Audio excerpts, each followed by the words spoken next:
You are intelligent. You understand what I'm saying right now. You can understand when many people speak English. The problem is it won't come out when you want it to. There are many reasons why, and today I'm going to give you those reasons and how you can finally change this situation. Are you ready? Well then, let's jump right in. Here is reason number one. Reason number one is you've studied English, but your mouth hasn't practiced it. You see, your brain stores knowledge in one place and physical skills in another. There are two separate locations, one for knowledge and one for practical or physical skills. Reading grammar rules and memorizing vocabulary builds your knowledge, but speaking is a physical skill, like playing the piano. You can know every note on the page and still be unable to play the song. You see, speaking fluency only develops when your mouth actually practices, not when your eyes study. So currently, this is what you're doing. This is your current situation.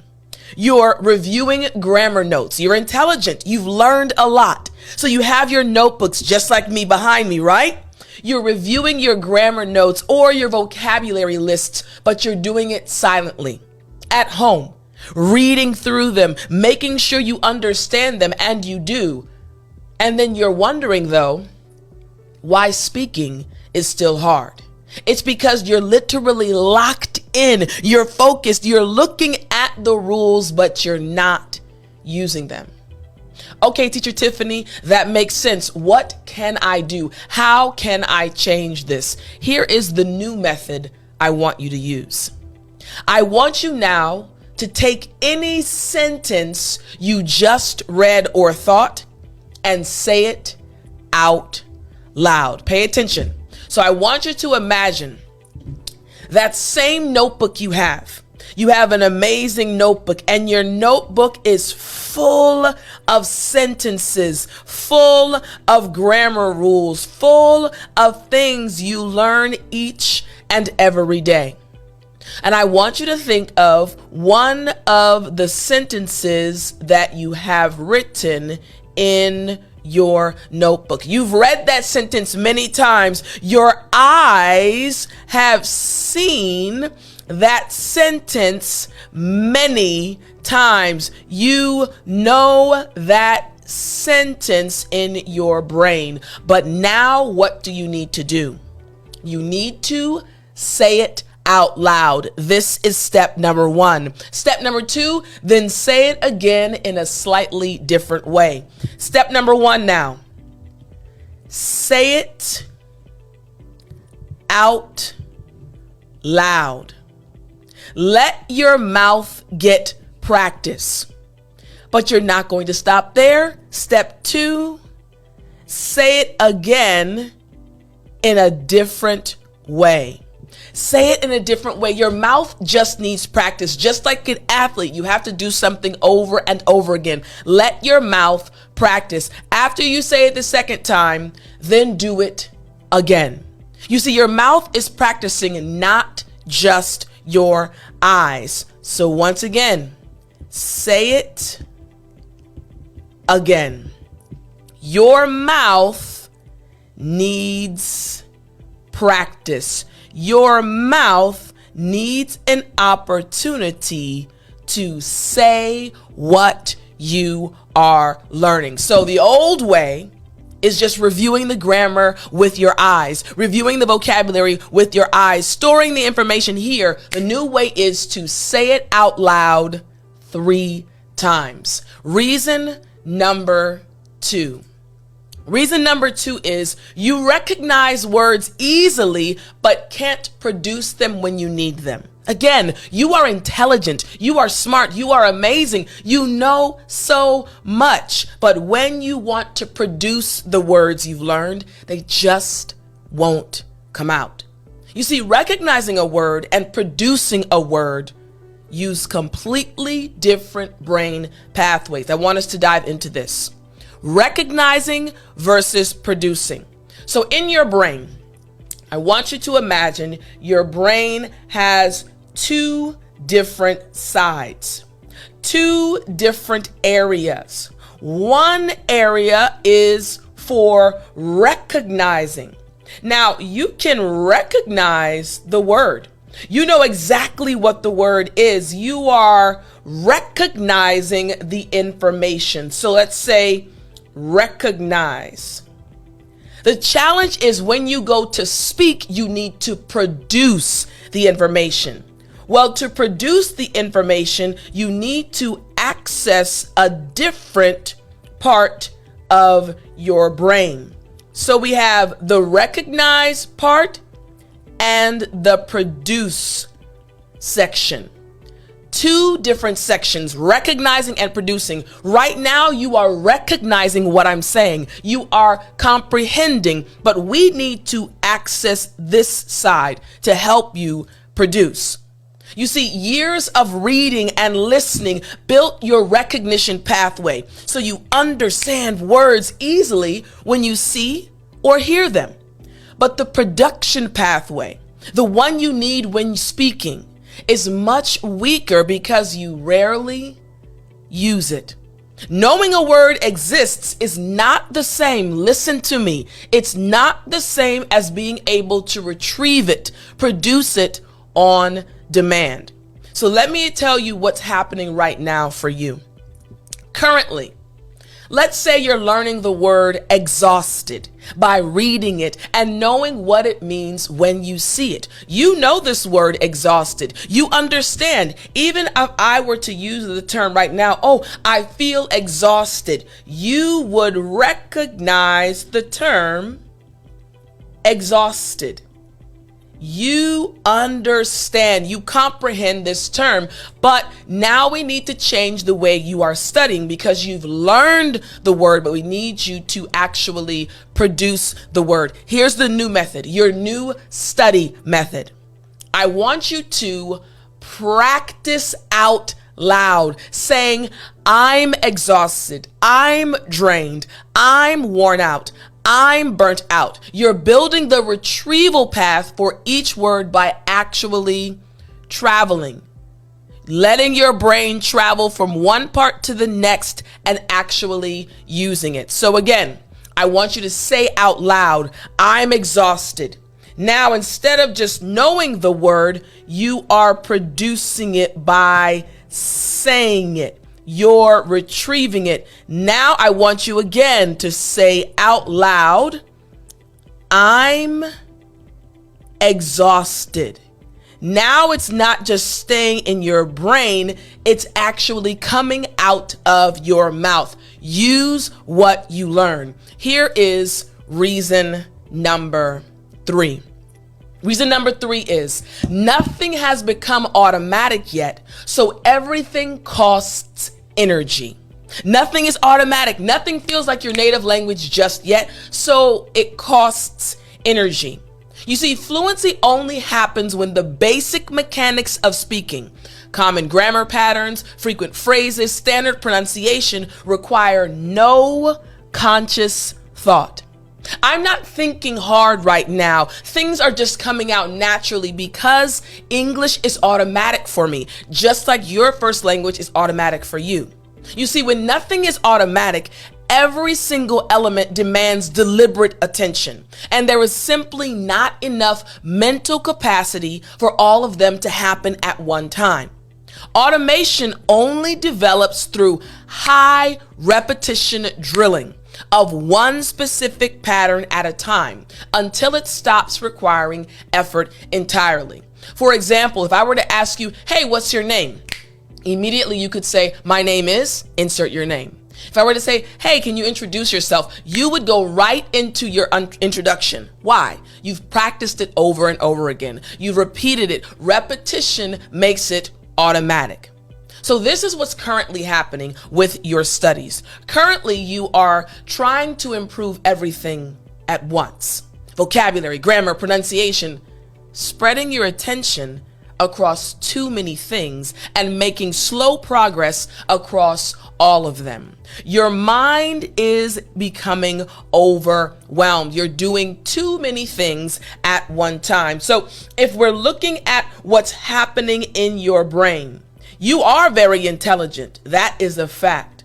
In your brain right now, you are, however, overwhelming it. You're putting so many things in to your brain and you're trying to process everything, pronunciation, then you're focusing on grammar rules, and everything is going in at the same time. Maybe you're thinking about idioms and what's happening. It's as if your brain is getting overloaded and it feels like confusion. This is what it feels like in your brain. This is how you're currently studying. However, you need to change to this method. Pick one expression you want to use but always hesitate on. For example, to be honest. You want to learn how to use to be honest. Now for 5 minutes every day this week, speak only sentences using that expression. So again, let's break this down. So what we're going to do is, this is your current situation, and we want to speak about a different situation. So what you're going to do is select one expression, one phrase, and we've selected to be honest. This is the phrase you're going to focus on. And again, what you're going to do is, for 5 minutes every day this week, speak only sentences using that expression. So every day this week, let's list out the days of the week. We have Sunday, Monday, Tuesday, Wednesday, Thursday, Friday, and Saturday. 5 minutes for each day. You're going to spend 5 minutes each day. And what are you doing? You're saying sentences that include this phrase. Again, to be honest, ... To be honest, I really like apples over bananas. To be honest, ... Again, you can say things like, to be honest, I wasn't sure what to say. To be honest, I prefer working in the morning. To be honest, that surprised me. You're going to keep going until you can produce 10 sentences in a row without pausing. Your goal, again, is to produce 10 sentences without pausing. All right? Without pausing. You're going to continue doing this for the entire week. Again, what are we working on? We're helping you stop resorting to your other language, your first language, and making English more automatic. You see, that feeling, zero hesitation, zero effort, is what automatic means. Only then move to the next expression. So after you are able to do this without pausing, 10 sentences in 5 minutes using the expression, that means it's automatic. Then you move to the next expression. This is how you continue improving your English and making it automatic. Reason number 4, why it won't come out. You see, native speakers speak in phrases. You're still building word by word. We've spoken about this before. You have to learn the way that native speakers learn. You have to speak in chunks, in phrases like native speakers do. You see, fluent speakers don't construct sentences one word at a time. I don't construct sentences one word at a time when I'm speaking English. We actually retrieve pre-built chunks, fixed phrases, common expressions, collocations, and then assemble them almost instantly. This is dramatically faster and easier than engineering each sentence from individual words. When you study vocabulary as isolated single words, you miss the phrases that native speakers actually use and are left building slowly while everyone else is retrieving quickly. So this is what your current study style looks like. Currently, you are learning the word, for example, suggest. and writing down its definition alone, then struggling to use it naturally in a sentence. So again, look at this. You're learning the word suggest, a very good word, a word that is commonly used by native English speakers. And your notebook right now might look like this. You put the word at the top of the page. Then you proceed to write the definition and you memorize it. You say, oh, I know this word. I can recognize the word. Remember earlier, we spoke about the different sides of your brain, recognizing versus producing. So you can recognize, yes, the term suggest. The problem is, though, when you go to speak and use the word suggest, it won't come out. Why? Because you've simply memorized the definition. Here's the new way I want you to study in order to start using the vocabulary terms. Every time you learn a new word, immediately find and say the phrases it lives in, never just the word alone. Listen, I want you to stop simply learning the words. I want you to learn the phrases that the word lives in. So for example, for suggest, say out loud, I'd like to suggest something. So now your new study pattern will look like this. Instead of just memorizing the word, now you are saying the phrases that use this word. For example, again, I'd like to suggest something. Say it out loud. I'd like to suggest something. You're saying it out loud. You're not just memorizing the definition. Or you can say, can I suggest an alternative? Say it out loud. Can I suggest an alternative? You're seeing the difference, right? Memorizing versus actually producing, using the term in real life in phrases. Or you could say, she suggested we meet later. And you're going to say them 5 times each. So again, she suggested we meet later. But you're not just saying them one time. You're going to say each of them 5 times.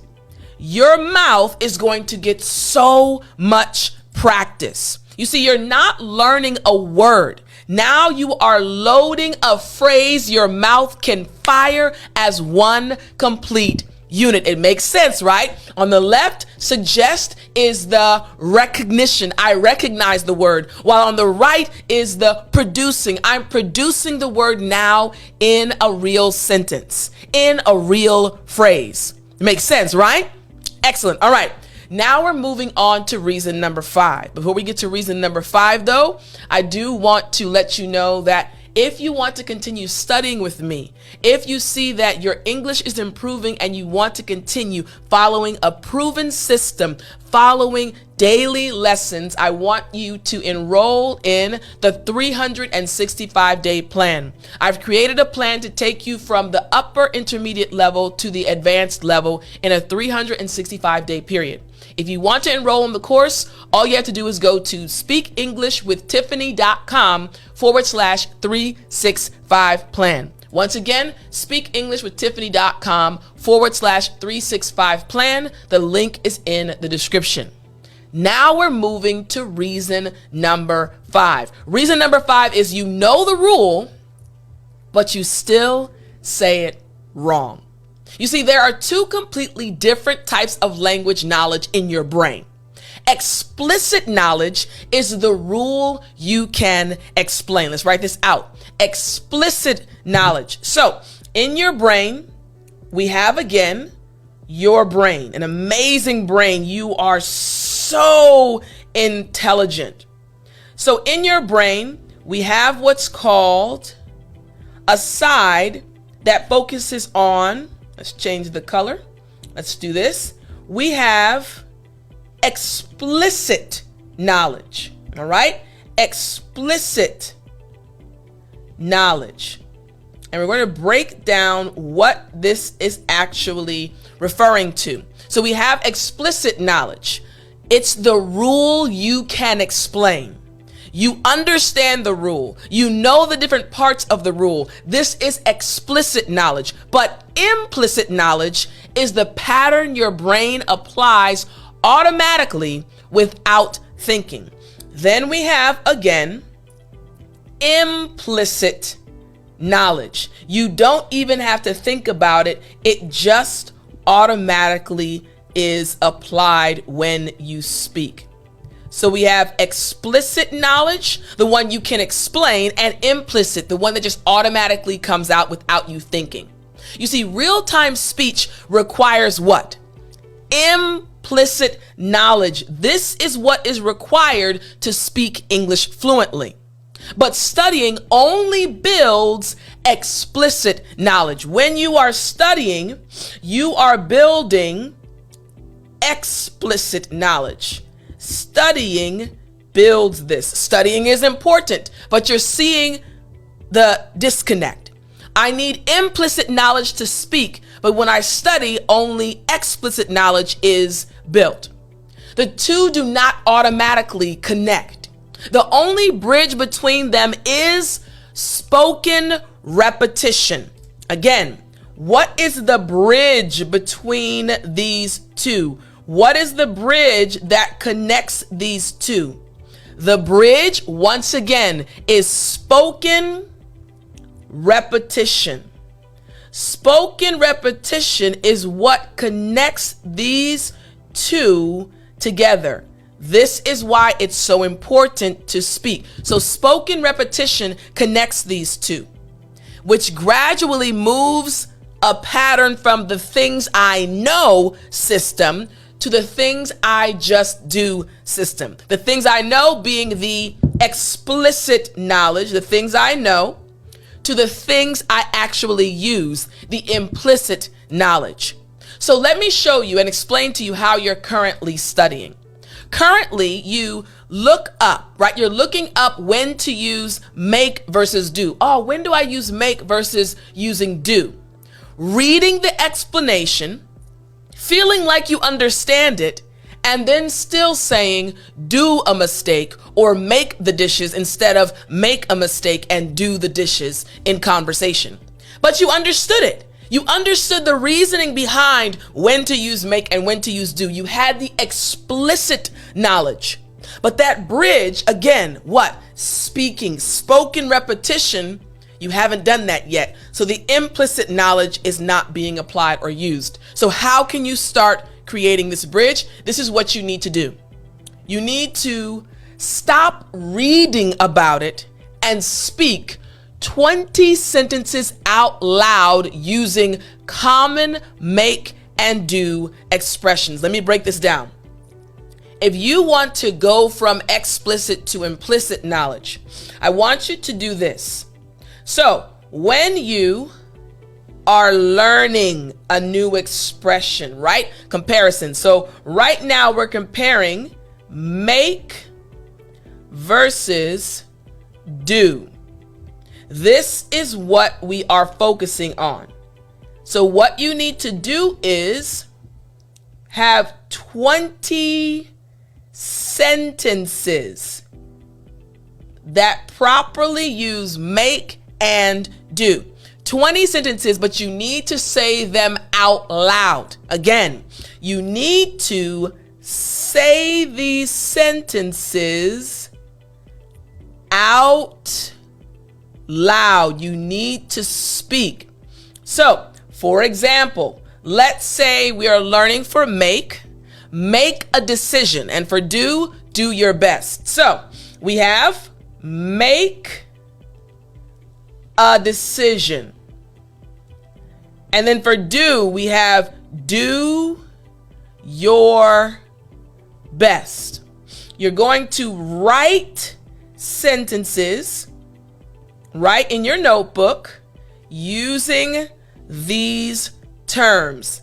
Then you're going to make sure you say them out loud. The important thing is to say them out loud. So make a decision, do your best, make progress, do the dishes, make an effort, do a favor until reaching for the right one. You're going to do this, say it out loud until reaching for the right one feels natural rather than something you have to stop and think about. You want it to be second nature. Again, you're going from explicit knowledge to implicit knowledge using what? Spoken repetition.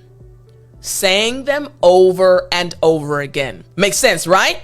Excellent. All right. Now we're going to move to our next reason. Reason number 6. You've trained your ears, but not your mouth. It's all about training. It's not about your intellect. It's not about how smart you are, because you are smart. You are intelligent. You're listening to me speak English, which is not your first language. You're intelligent. The problem is you need to train your mouth. That's the main issue. You see, listening and reading build your ability to understand, to comprehend English, but they do almost nothing to build your ability to produce it. Understanding and producing are two separate skills that develop independently. Again, understanding and producing, two different skills, which is why years of watching English content can leave your speaking ability far behind your comprehension. Man, you understand so much, but your mouth has not got the same amount of hours of practice.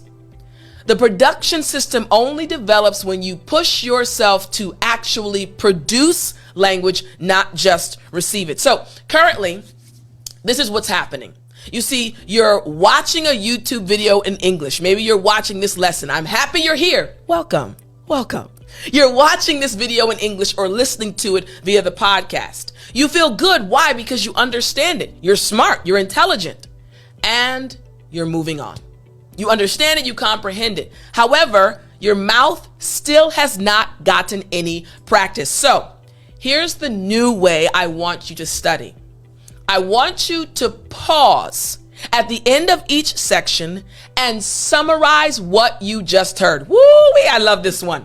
Okay, so again, it's okay to watch YouTube videos. It's okay to listen to podcasts. So this is your current situation. Right? Let's say you are even watching me. Let's say you're watching this YouTube video and you're watching someone teach you something and they are speaking in English. Or you're watching a video and as you listen, you are understanding. Everything makes sense. You understand what is being said and you feel happy. You understand what is being said, right? You feel happy. But what you need to do now is, as you are listening and everything, yes, is making sense, it's going in, you now need to speak. Let it come out. This is what's important. So again, pause at the end of each section and summarize what you just heard. So what you're going to do, again, you're going to provide a summary of what you heard. The summary doesn't have to be long, but you're summarizing what you heard. Listen and then produce. Listen and produce. You're saying it out loud in your own words in English. You